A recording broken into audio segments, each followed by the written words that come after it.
Si hay algo de lo que podemos estar seguros en esta mañana, es que todos los creyentes que se encuentran aquí en este lugar desean ver cambios graduales y permanentes en sus vidas.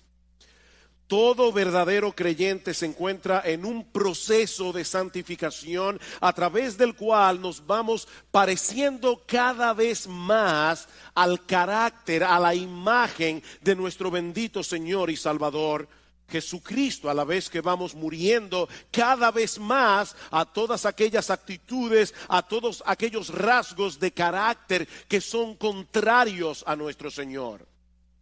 Sin embargo, no todos los cristianos están conscientes del papel tan importante que juegan las emociones en ese proceso de cambio. No todos estamos conscientes del tremendo obstáculo que las emociones pueden llegar a ser cuando no ocupan un lugar correcto en nuestras vidas. Y ese es precisamente el tema que yo quisiera tratar en esta mañana: las emociones y la santificación.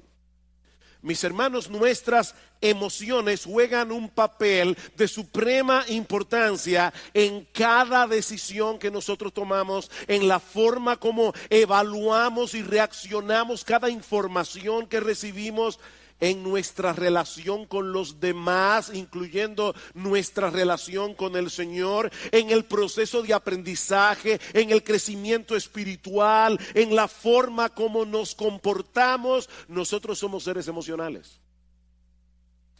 Dice un autor: todo lo que hacemos, todo lo que decimos, todo lo que pensamos es en algún sentido emocional. De hecho, constantemente nosotros nos encontramos revelando lo que hay en nuestros corazones en forma o en función de nuestras emociones. ¿Cuántas veces nosotros decimos me siento de esta o de aquella manera? Todo el tiempo. Ya yo no me siento igual con respecto a esta persona. No me siento igual que antes. Somos seres emocionales.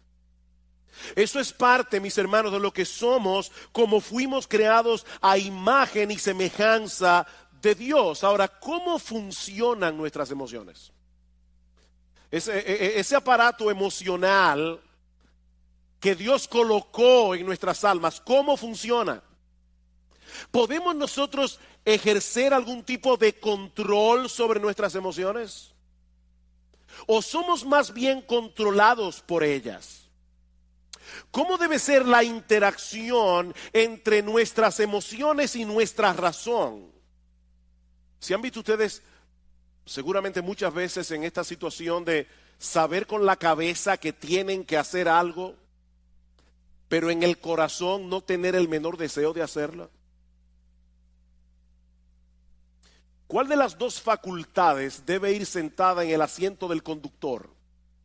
¿La razón o las emociones? Bueno, esas son algunas de las preguntas que yo quisiera responder en esta mañana, y no tengo ningún texto específico que vamos a estar exponiendo. Vamos a ver una perspectiva bíblica general del manejo de las emociones, comenzando con una perspectiva del funcionamiento de nuestras emociones.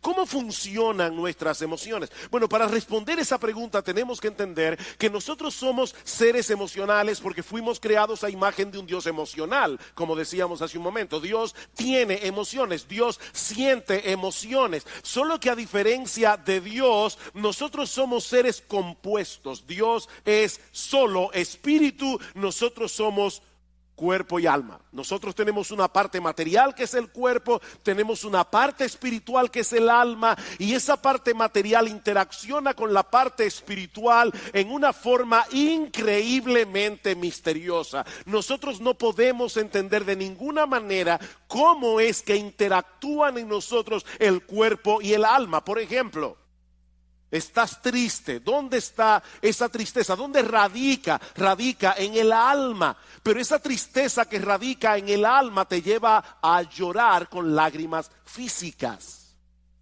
que tú puedes palpar.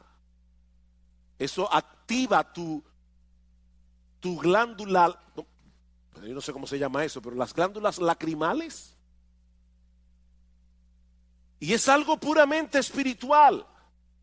Un temor extremo te puede paralizar, te puede dejar sin voz. Un fuerte sentido de culpabilidad puede enfermarnos.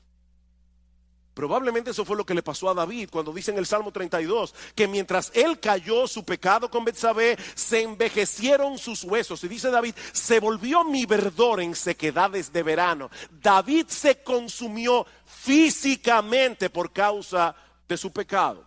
Ahora, noten algo muy importante aquí. En todos estos ejemplos que yo acabo de dar de reacciones emocionales, existe una condición previa que nosotros evaluamos y a la cual reaccionamos, y eso produce emociones. En otras palabras, nuestras emociones tienen una estrecha relación con nuestra percepción o con nuestra evaluación de las cosas. Esa percepción puede ser real, puede no ser real, pero el hecho de que nosotros percibamos la realidad de cierta manera es lo que produce en nosotros una reacción emocional. Por ejemplo, el sufrimiento del Señor Jesucristo en el huerto de Getsemaní era real, causado por la perspectiva de un dolor real. El Señor sabía que unas horas más tarde Él iba a estar colgado de una cruz e iba a recibir sobre sí todo el peso de la ira de Dios por causa de nuestros pecados. ¿Qué produjo eso en el Señor? Mi alma está muy triste hasta la muerte, dijo Cristo. La perspectiva de ese dolor, que era real, produjo en el Señor una reacción emocional. Ahora, puede darse el caso de una persona que experimenta una agonía real en su corazón ante la perspectiva de un problema irreal. La Biblia dice, no os afanéis por el día de mañana. ¿Cuántas personas están esperando un problema que nunca llega, pero lo sufren como si fuera real? Aquí tenemos una agonía real producida por una cosa irreal. De manera que las emociones, mis amados hermanos, no se producen en nosotros porque sí. Nuestras emociones no son meras reacciones químicas, como dicen algunos, sobre las cuales no tenemos ningún control. Nuestras emociones se producen como resultado de nuestra percepción o evaluación de las cosas. Por eso alguien ha dicho muy atinadamente que nuestras emociones revelan nuestras creencias y revelan nuestros valores. Nuestras emociones revelan nuestras creencias, revelan nuestros valores. Yo no tengo temor de perder aquello que a mis ojos tiene poco o ningún valor. Eso no me causa tristeza. Así que aquello que te causa una profunda tristeza es lo que revela dónde están tus valores. ¿Qué es lo que tú colocas por encima de lo demás? Yo no me airo por lo que no me importa. Las emociones siempre tienen un objeto en la mira que a nuestros ojos posee algún valor. Brian Borgman dice, por ejemplo, pensar en la ira no produce ira. Vamos a suponer que usted está en la universidad, están dando una clase sobre la ira. Eso no produce ira. Pero pensar en el aborto sí lo produce. ¿Se dan cuenta? Pensar en la ira no produce ira. Pensar en la injusticia del aborto sí produce ira o debería producir ira. Ahora, por supuesto, eso no significa que antes de experimentar una emoción nos detenemos a evaluar conscientemente lo que está sucediendo a nuestro alrededor para luego reaccionar. Eso es algo que ocurre de manera instantánea. Por ejemplo, si en medio de la noche, a las 3 de la mañana, tú estás profundamente dormido, escuchas un ruido atronador en la sala de tu casa, lo más natural es que sientas temor inmediatamente, aunque tú no tengas ni idea de lo que produjo ese ruido. Ese temor se produce por la percepción de que puedes estar en peligro. No es necesario que el peligro sea real. Tal vez fue que se cayó una lámpara, el gato la tumbó. Puede ser que no haya un ladrón en la casa. El peligro no es real. pero basta con que tengamos la percepción de que podemos sufrir algún tipo de daño y eso va a disparar en nosotros la emoción del temor. Y lo mismo ocurre a la inversa. Un individuo puede estar tan seguro de que van a darle un aumento de sueldo que él ya lo está disfrutando sin tenerlo en la mano, aunque al otro día lo boten de la empresa. Y eso lamentablemente pasa muchas veces. O puede suceder que un individuo esté tan seguro de que la muchacha que le gusta le va a decir que sí, que él ya está experimentando la emoción de la boda. Pero resulta que ella le dice que no. Es así como funcionan nuestras emociones. El objeto de nuestra esperanza puede ser una mera ilusión, pero causa una emoción real. Ustedes recuerdan, luego de la victoria de Saúl contra el pueblo de Amalek, que Samuel mandó a llamar al rey Agag, a quien Saúl le había perdonado la vida, a pesar de que Dios le había dicho explícitamente que lo matara. Dice la Biblia en 1 de Samuel capítulo 15 versículo 32, que Agag vino delante de Samuel alegremente, pensando dentro de sí que el peligro había pasado. Unos minutos más tarde fue descuartizado. Su alegría fue real, pero su perspectiva de la realidad no lo era. Y eso nos lleva de la mano a nuestro segundo encabezado. Ya vimos, yo espero que se haya podido entender cómo funcionan las emociones, cómo se disparan las emociones. Bueno, veamos ahora en segundo lugar nuestra responsabilidad en el control de las emociones. Nuestra responsabilidad en el control de las emociones. Mis hermanos, si nosotros partimos de la presuposición de que nuestras emociones son impulsos primitivos o meras reacciones químicas sobre las cuales no tenemos ningún control, entonces nosotros no somos responsables por las emociones que experimentamos. Sin embargo, es interesante notar que en la Biblia Dios nos da órdenes muy precisas con respecto a las emociones que nosotros deberíamos sentir con respecto a ciertas cosas. Dios nos da órdenes emocionales. Por ejemplo, en Deuteronomio capítulo 6, versículo 5. Dice que nosotros debemos amar a Dios. ¿Cómo? Con todo nuestro corazón, con toda nuestra alma, con todas nuestras fuerzas. Ese es un deber que Dios impone sobre el hombre. Y eso no solo incluye nuestra voluntad, eso incluye nuestras emociones. Mis hermanos, lo que Él espera de nosotros no es una obediencia fría, formalista, mecánica a sus mandamientos. Lo que Dios espera de nosotros no es una ortodoxia fría. Lo que Dios espera de nosotros es que le amemos, que le adoremos, que le alabemos, que le sirvamos con todo nuestro ser. Y eso incluye nuestro intelecto, incluye nuestra voluntad e incluye nuestras emociones.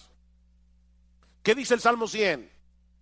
Cantad alegres a Dios, habitantes de toda la tierra. Venid ante su presencia con regocijo. Nosotros debemos venir a la casa de Dios, debemos venir a encontrarnos con el pueblo de Dios y sobre todas las cosas debemos venir a la presencia de Dios con una expectativa de alegría.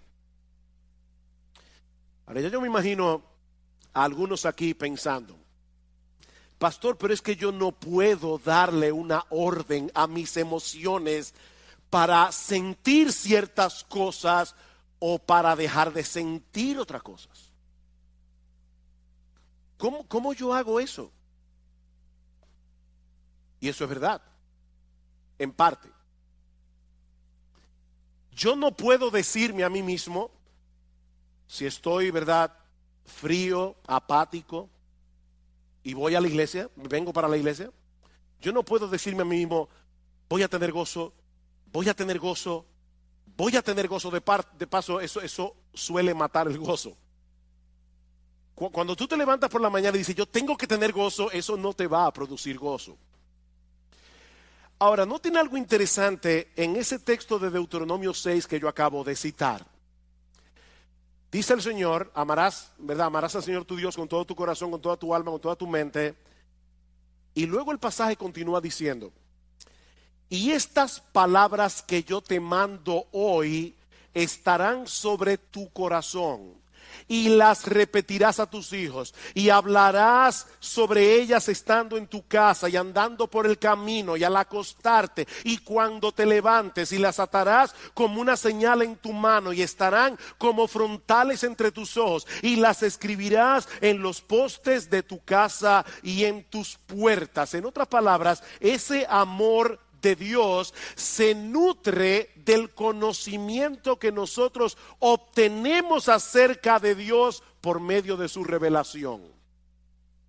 Para amar a Dios con todo nuestro ser, alma, intelecto, voluntad, emociones, necesitamos información fidedigna acerca de Dios, una información que según este texto nosotros debemos traer continuamente a nuestras cabezas y a la mente de nuestros hijos.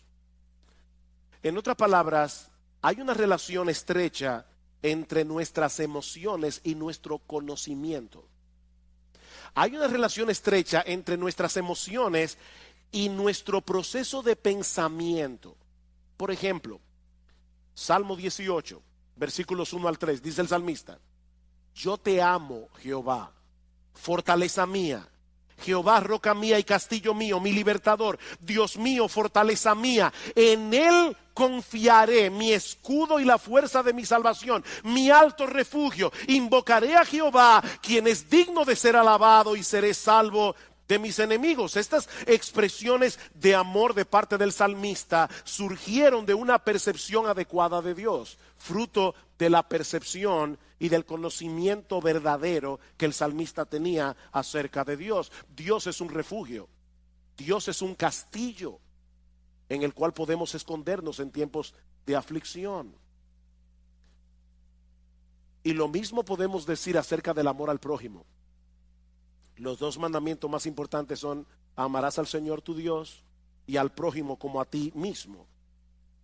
Y eso incluye emociones de compasión, eso incluye emociones de misericordia. Ahora, ¿cómo surgen esas emociones en nosotros? Escuchen este pasaje en Levítico 19:33. Cuando el extranjero morare con vosotros en vuestra tierra, no le oprimiréis. Como a un natural de vosotros tendréis al extranjero que mora entre vosotros, y lo amarás como a ti mismo, porque extranjero fuisteis vosotros en la tierra de Egipto. ¿Se dieron cuenta de esa conexión? Lo amarás como a ti mismo, porque extranjeros fuisteis vosotros en la tierra de Egipto. En otras palabras, la memoria de sus penurias, cuando ellos eran extraños, extranjeros y esclavos en Egipto, podía disponer sus corazones a experimentar misericordia y compasión por los extranjeros. El hecho de ponernos conscientemente en el lugar del que sufre es una forma de cultivar algunas emociones que generalmente acompañan un amor genuino al prójimo. ¿Saben cuál es nuestro problema? Nosotros vivimos tan centrados en nuestro pequeño mundo, en nuestro pequeño reino, que no nos ponemos en el lugar de los demás y consecuentemente no sentimos las emociones que deberíamos sentir asociadas con el amor al prójimo. Somos demasiado egocéntricos. Así que, hermanos, nosotros somos responsables por el cultivo de emociones piadosas. Somos responsables. En Romanos capítulo 12 el apóstol Pablo da una serie de mandatos. Y observen cómo cada uno de estos mandatos va conectado con nuestra vida emocional. El que preside debe hacerlo con solicitud. El que hace misericordia debe hacerlo ¿cómo? Con alegría. Debemos aborrecer lo malo, debemos seguir lo bueno. Amaos los unos a los otros con amor fraternal. En lo que se requiere diligencia, no debemos ser perezosos. Debemos ser fervientes en el espíritu. Debemos ser gozosos en la esperanza. Debemos ser sufridos en la tribulación. Emoción tras emoción tras emoción, conectado con nuestros deberes. La vida cristiana que es digna de Dios y de su agrado, mis amados hermanos, incluye un sano despertar de nuestras emociones. Y eso me lleva ahora a mi tercer y último encabezado. Ya vimos cómo funcionan las emociones, ya vimos la responsabilidad que tenemos de controlar nuestras emociones. Veamos ahora el papel que juega la verdad en el control de nuestras emociones. El papel que juega la verdad en el control de nuestras emociones. Ya hemos visto que las emociones tienen una estrecha relación con nuestro entendimiento, con nuestra evaluación de lo que percibimos. Por lo tanto, mis hermanos, los pensamientos con los que llenamos nuestras mentes, aquellos pensamientos que son el objeto de nuestra meditación, jugarán un papel de suprema importancia en las emociones que sentimos, para bien o para mal. Por eso Pablo dice en Romanos capítulo 12 que nosotros no debemos conformarnos a este siglo, sino que debemos ser transformados por medio de la renovación de nuestro entendimiento. El proceso de santificación en la vida cristiana tiene como centro operativo nuestro entendimiento, no nuestras emociones. ¿Oyeron eso, hermanos? El proceso de santificación tiene como centro operativo nuestro entendimiento, no las emociones. Nosotros llegamos a la vida cristiana con muchas mentiras en nuestras mentes que ahora deben ser gradualmente desplazadas por la luz de la verdad de Dios revelada en su palabra. Eran estas mentiras las que estaban detrás de todo comportamiento pecaminoso y de toda emoción pecaminosa. Vamos a Efesios capítulo 4, versículo 17.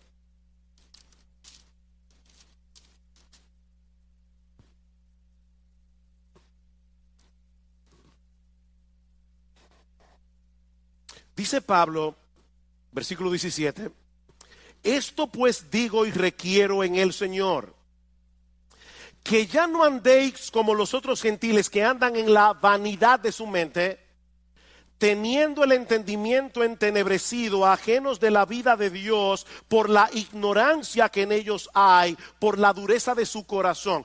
¿Por qué los incrédulos viven como viven? Pablo dice, porque tienen una mente vana en lo que respecta a las cosas espirituales. Pueden ser personas sumamente inteligentes en todo lo demás, pero en lo que respecta a la vida de Dios son ignorantes.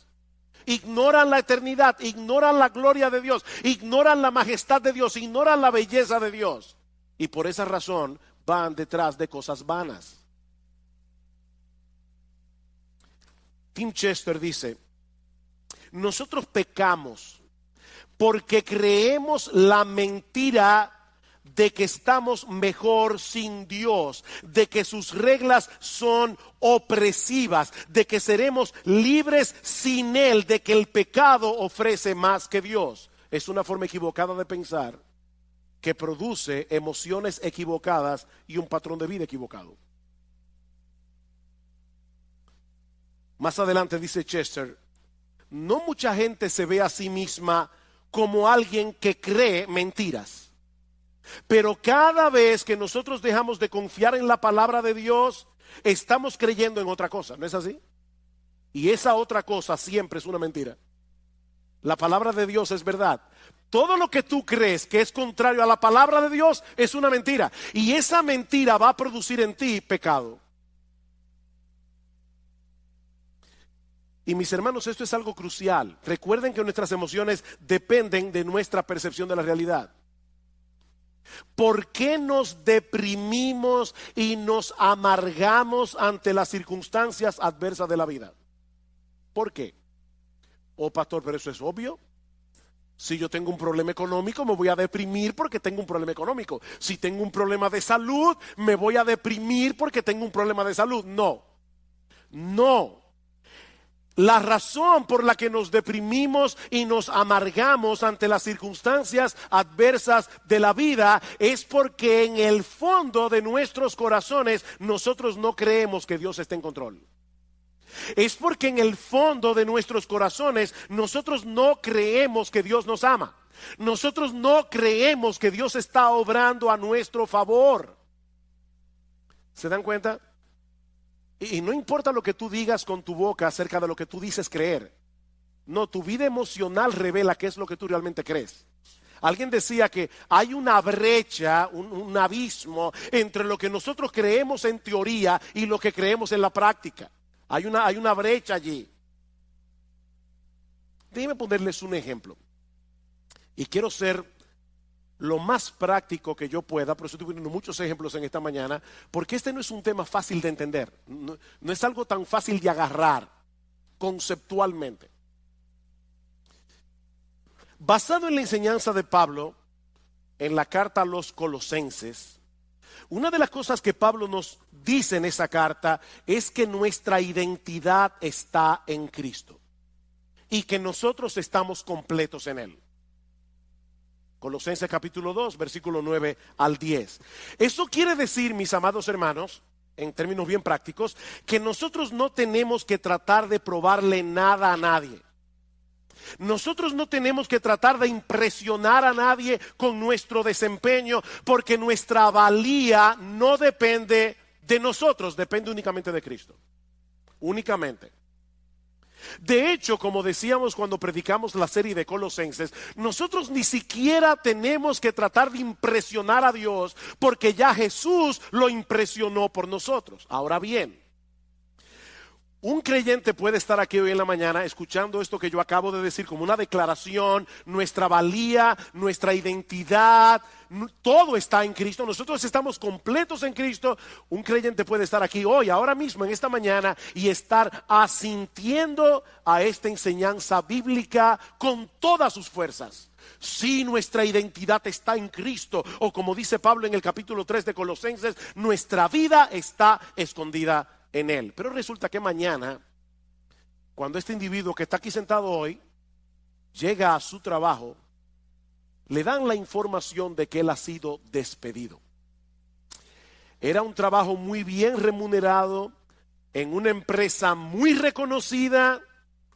Ahora, esta persona tiene buenos ahorros, ha recibido una abundante remuneración por sus prestaciones laborales. Sin embargo, ahora se siente profundamente abatido, profundamente deprimido, porque en su mente él ha perdido su razón de ser en la vida. Antes él era alguien, porque él trabajaba en esta empresa tan reconocida. Pero ahora él se siente como un don nadie, más digno de compasión que de respeto. ¿Saben por qué? Porque en la mente de ese individuo, no importa la teología que él decía con la boca, en la mente de este individuo su identidad no depende de Cristo, depende de sus logros personales. Y eso le puede pasar a un padre. O sea, su identidad depende de que la gente lo reconozca como un buen padre. Una madre, su identidad depende de que la gente la reconozca como una buena madre. Y por supuesto, cuando sus hijos hacen una de las suyas, sobre todo públicamente, delante de todo el mundo, su universo se desmoronó, porque toda su identidad descansaba en esa identidad que esa persona había forjado. Ahora fíjense, este individuo que perdió el empleo, él sigue siendo cristiano, ¿verdad que sí? Él es creyente, solo que ahora es un creyente desempleado, de manera que su identidad primaria no ha cambiado, sigue siendo exactamente la misma. Él es un pecador salvado por gracia, justificado por la fe en la persona del Señor Jesucristo. El problema es que él todavía continúa sintiendo la necesidad de probar algo. No sé si se dan cuenta de lo que estoy tratando de explicar aquí. Él está tratando de probar algo, de justificarse ante los demás, o de justificarse ante sí mismo, cuando lo cierto es, mis amados hermanos, que nosotros no tenemos nada que probar. Cristo es nuestra identidad y eso no cambia con las circunstancias. ¿Ven ustedes, mis hermanos, cómo la mentira obra en nosotros? Así que si queremos ver cambios en nuestras vidas y llegar a ser emocionalmente estables, necesitamos que la verdad de Dios revelada en su palabra continúe desplazando las mentiras de nuestros corazones. Dice Tim Chester, la santificación consiste en hacer cada vez más pequeña la brecha que hay entre nuestra fe confesional y nuestra fe funcional. Nuestra fe confesional, lo que tú dices creer, tu teología, con lo que tú realmente crees en la práctica. Y más adelante, él añade, tratar de cambiar únicamente nuestra conducta no funciona, porque las mentiras que crearon esa conducta continúan allí todavía. Vamos al Salmo 119. Salmo 119. Ustedes conocen que este salmo tiene como tema central la palabra de Dios. Esto es un poema de amor a la palabra de Dios. ¿Qué dice el salmista en el Salmo 119? Versículo 25. Abatida hasta el polvo está mi alma. Vivifícame según tu palabra. ¿Qué puede sacarte de ese abatimiento? La verdad de la palabra de Dios. Versículo 28. Se deshace mi alma en ansiedad. ¿Qué debo hacer? ¿Tomar un ansiolítico? No, susténtame según tu palabra. Versículo 49. Acuérdate de la palabra dada a tu siervo, en la cual me has hecho esperar. Ella es mi consuelo en mi aflicción, porque tu dicho, lo que tú dices, Señor, que es la verdad verdadera, es lo que me ha vivificado. Versículo 92. Si tu ley no hubiese sido mi delicia, ya en mi aflicción hubiera perecido. Nunca jamás me olvidaré de tus mandamientos, porque con ellos me has vivificado, con la palabra de Dios. Versículo 111. Por heredad he tomado tus testimonios para siempre, porque son el gozo de mi corazón. Mis hermanos, ¿qué es lo que el salmista está diciendo aquí? Que es la verdad de Dios revelada en su palabra la que nos hace libres. Es la verdad de Dios revelada en su palabra la que nos consuela. Es la verdad de Dios revelada en su palabra la que levanta nuestra alma abatida. Es la verdad de Dios revelada en su palabra. Es el evangelio, mis hermanos, lo que nos hace libres. Es la verdad revelada en la palabra de Dios la que debe ir sentada en el asiento del conductor de nuestras vidas, no las emociones.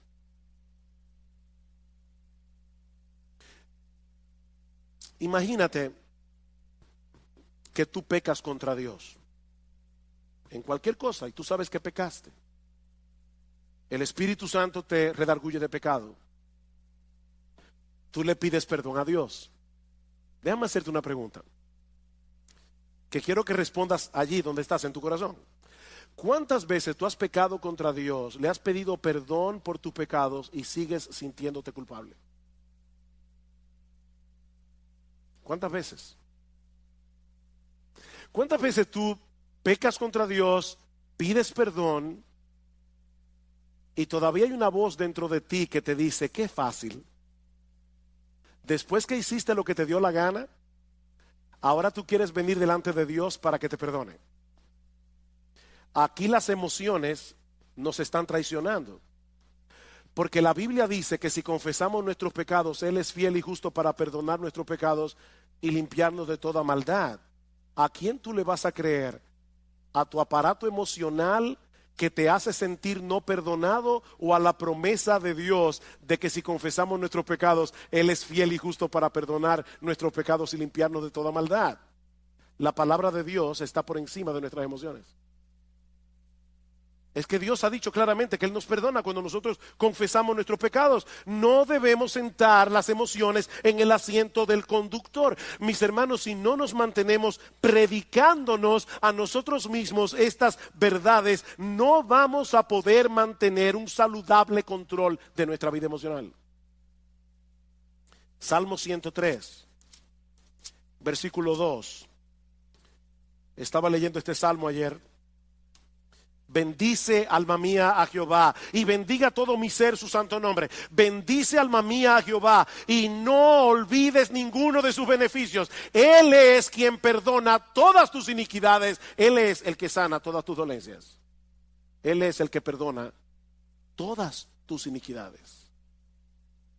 Pero lamentablemente muchos creyentes olvidan este aspecto fundamental de la vida cristiana. Como dice Sinclair Ferguson, nuestro problema es que pensamos con nuestros sentimientos, no con la cabeza. Nosotros pensamos con el corazón, pensamos con los sentimientos.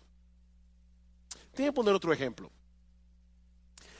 ¿Qué debe hacer un creyente que no siente gozo en Dios? ¿Alguna vez has venido a la iglesia y estás cantando y tú tienes el corazón como un témpano de hielo? Eso nunca te ha pasado. Te felicito. A mí me ha pasado. ¿Y saben qué es hablando en buen dominicano, lo que da más cuerda cuando uno está así? Tener un hermano al lado que está encendido en fuego. Uno está aquí tratando de alabar a Dios, pero uno sabe que está con el corazón como un témpano de hielo. Y el hermano que está aquí al lado, él está en el cielo. ¿Qué debe hacer un creyente en esa situación? Él debe, una de las cosas que él no debe hacer, es fingir una emoción que él no tiene. No hagas eso es mentira. Pero una de las cosas que tú debes hacer es recordarte a ti mismo que Dios sigue siendo nuestro gozo y aceptarlo por fe. Aunque en ese momento no estés sintiendo nada, Dios sigue siendo nuestro gozo y yo debo aceptarlo por fe. Tu gozo no va a retornar pensando en el gozo o deseando el gozo, sino enfocándote en las verdades acerca de Dios reveladas en su palabra. Es mirando a Dios, no al gozo. No persigas al gozo, persigue a Dios.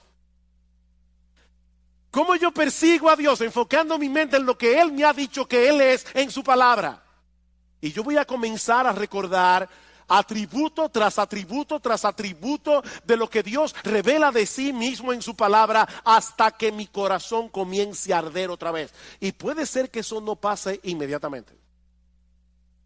Eso puede tomar horas, eso puede tomar días, pero nosotros vamos a estar luchando con el ángel hasta que Él nos bendiga. ¿Te sientes temeroso porque tú no tienes el control de muchas cosas que pueden ser una amenaza eventual en tu vida? Recuerda que nuestro Dios es grande y todopoderoso. Todas las cosas que existen fueron creadas por Él y Él está en control de todas y cada una de ellas. Dice en Mateo capítulo 10 versículo 29 al 31 que no se cae un pajarito del cielo sin que la voluntad de Dios así lo permita. ¿Saben lo que ocurre cuando no confiamos en el control soberano de Dios?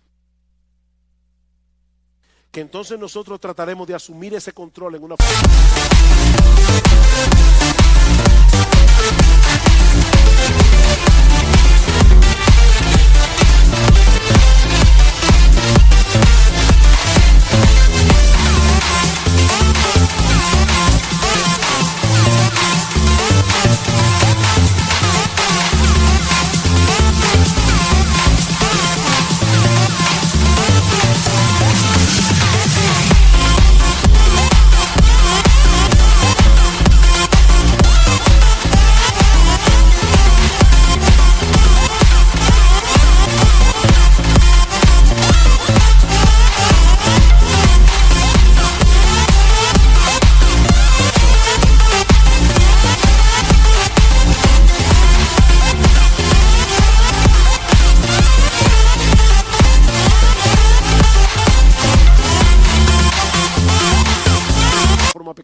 ya sea tratando de dominar por la fuerza a los demás o de manipularlos. La manipulación no es más que un intento de tomarle a Dios el control. Yo quiero controlar a las personas a mi alrededor. Otro ejemplo. ¿Te has dado cuenta que muchos de los pecados que nosotros cometemos tienen que ver con nuestro afán de obtener la aprobación de otros o por temor a que otros te rechacen? ¿Tú te has dado cuenta de ese movimiento de tu corazón? La Biblia le llama a eso temor a los hombres. Y en Proverbios capítulo 29, versículo 25, dice que el temor a los hombres es como un lazo que nos esclaviza. Ese es un problema muy común que se manifiesta de muchas maneras. Por ejemplo, susceptibilidad a la presión de grupo. Necesitar que las personas me den algo, cariño, respeto, admiración, preocupación por nuestra autoestima, llenarte de compromisos porque no sabes decir que no. Eso es temor a los hombres. Pequeñas mentiras para lucir bien delante de los otros. Compararte con otras personas. Sentir temor de compartir el evangelio. Eso es temor a los hombres. ¿Cómo podemos lidiar adecuadamente con el temor a los hombres? Bueno, la psicología humanista nos aconseja aumentar nuestra autoestima y lamentablemente muchos creyentes han caído en esa trampa. Pero eso no resuelve el problema, sino que lo complica. Porque en realidad la baja autoestima no es otra cosa que una elevada autoestima disfrazada. ¿Tú oíste eso? La baja autoestima es una elevada autoestima disfrazada.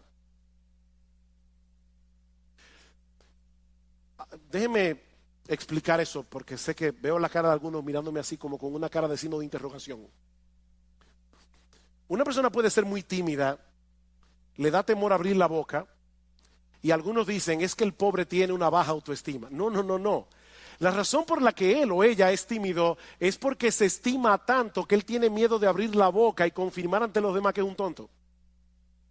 Es mejor callarse y dejar que las personas sospechen que tú eres un tonto, abrir la boca y confirmar que lo eres. Entonces la razón por la que mucha gente es tímida es porque no quiere descubrirse delante de los demás porque se estima demasiado a sí misma. Si no se estimara tanto, no tuviera temor de los demás. En el fondo, nuestro problema con todas esas cosas que yo he mencionado es que estamos creyendo que no tenemos el estatus que creemos merecer. Alguien dice, nosotros elevamos deseos que a menudo son buenos en sí mismos, el deseo de ser amado, el deseo de afirmación, el deseo de respeto. Elevamos eso al nivel de necesidades sin las cuales pensamos que no podemos tener una vida equilibrada. Hablamos de necesitar la aprobación y la aceptación de otros cuando nuestra verdadera necesidad es glorificar a Dios y amar a las personas. Esa es tu verdadera necesidad, glorificar a Dios, no que la gente viva para ti. ¿Cuál es el remedio para el temor a los hombres? El temor a Dios. El temor a Dios. Él es grande, Él es glorioso, Él es digno de admiración, Él es digno de temor reverente, Él es digno de adoración. Medita a menudo en su gloria, su grandeza, su justicia, su santidad, su amor, su poder, su esplendor, su belleza, su gracia, su misericordia, su compasión. Y tú vas a ver cómo el temor a los hombres comienza a desvanecerse en tu corazón. Salmo 27. Salmo 27, versículo 1. Jehová es mi luz y mi salvación. ¿De quién temeré? Jehová es mi luz y mi salvación. ¿De quién temeré? Jehová es la fortaleza de mi vida. ¿De quién he de atemorizarme? Cuando se juntaron contra mí los malignos, mis angustiadores y mis enemigos para comer mis carnes, ellos cayeron y tropezaron. Aunque un ejército acampe contra mí, no temerá mi corazón. Aunque contra mí se levante guerra, yo estaré confiado. ¿Por qué? Porque Jehová es mi luz y mi salvación. Imagínate ese Dios al lado de la persona a la que tú le temes. Y lo vas a ver como una pulga. ¿Te sientes atraído por las cosas de este mundo? Y se te está haciendo difícil decir que no a esas cosas porque te prometen emociones como deleites, placer, alegría. Una vez más, mis amados hermanos, la respuesta de la Biblia no es escoger entre un santo aburrimiento y un pecado entretenido. No. La Biblia nos invita más bien a buscar ese deleite, ese placer, esa alegría en el único lugar donde realmente puede ser hallado, en Dios mismo. En Dios mismo. ¿Recuerdan ustedes lo que Cristo le dijo a la mujer samaritana? El que bebiere de esta agua volverá a tener sed, mas el que bebiere del agua que yo le daré no tendrá sed jamás, sino que será en él una fuente de agua que salte para vida eterna. ¿Qué es esa fuente de agua? ¿Saben qué es esa fuente de agua? Dios mismo.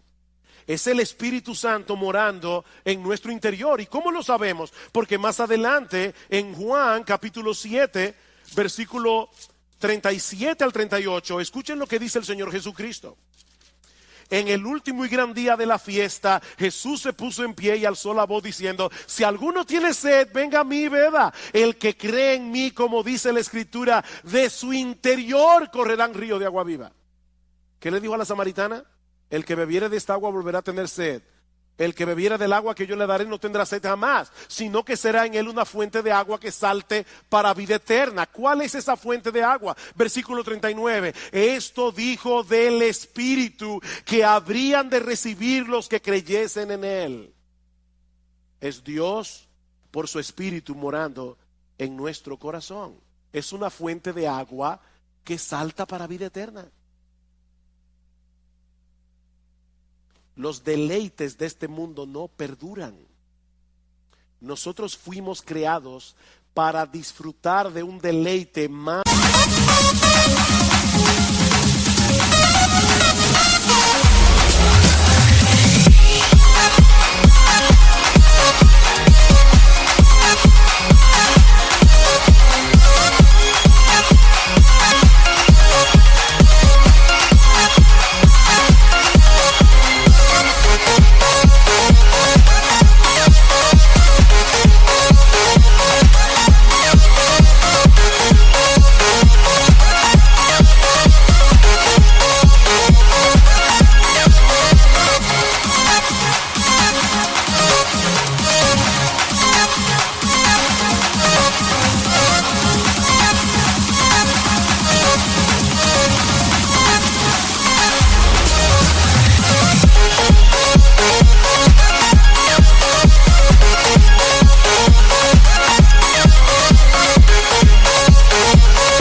Profundo y perdurable, el deleite de conocer a Dios y de tener comunión con Él.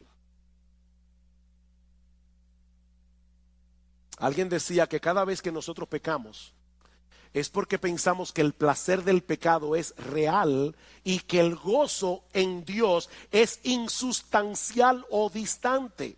Pero lo cierto es, oigan esto, hermano, porque es importante, es exactamente al revés. Cada gozo que experimentamos en esta vida es una sombra de la fuente de todo gozo, que es Dios mismo. Cada gozo que tú experimentas es una sombra del verdadero gozo que se encuentra en Dios. Y mis hermanos, yo podría continuar en esta mañana multiplicando los ejemplos, pero el tiempo se ha ido. Todos llegarían al mismo punto. Dios nos creó a su imagen y semejanza. Eso incluye nuestra facultad de experimentar emociones. Nuestra vida emocional fue diseñada originalmente para girar en torno a la persona de Dios y nadie más. Podemos disfrutar de un montón de cosas creadas por Él para nuestro deleite, pero si sustituimos a Dios por esas cosas, ya hemos caído en el pecado de la idolatría. Y la idolatría es blasfema, es dañina y es destructiva. Dice el Salmos 16:4: se multiplicarán los dolores de aquellos que sirven diligentemente a otro Dios. Si queremos tener una vida emocional estable y seguir avanzando en nuestra santificación progresiva, lo que necesitamos no es terapia psicológica, lo que necesitamos es llevar cautivo todo pensamiento a la obediencia a Cristo. Llenar nuestras mentes con la palabra de Dios y creer ciertamente lo que dice la palabra de Dios. Pongamos la verdad de Dios revelada en su palabra en el asiento del conductor, sentemos las emociones en el asiento del pasajero y sigamos corriendo nuestra carrera con paciencia, con los ojos puestos en Jesús, buscando en Él y solo en Él lo que solo Él puede dar.